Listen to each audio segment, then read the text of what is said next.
Ura aurrezteko gomendioak. Aukeratu urtanga erregulagarriak dauzkaten komunak. Ez erabili komuna paperontzi moduan.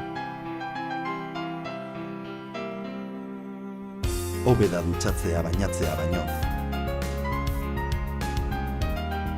Dutxatzen zaren bakoitzean, 150 litro arte aurreztu litezke. Matxurak lehen bailen konpondu. Tantaka dabilen txorrotak egunean 30 litro galditzake.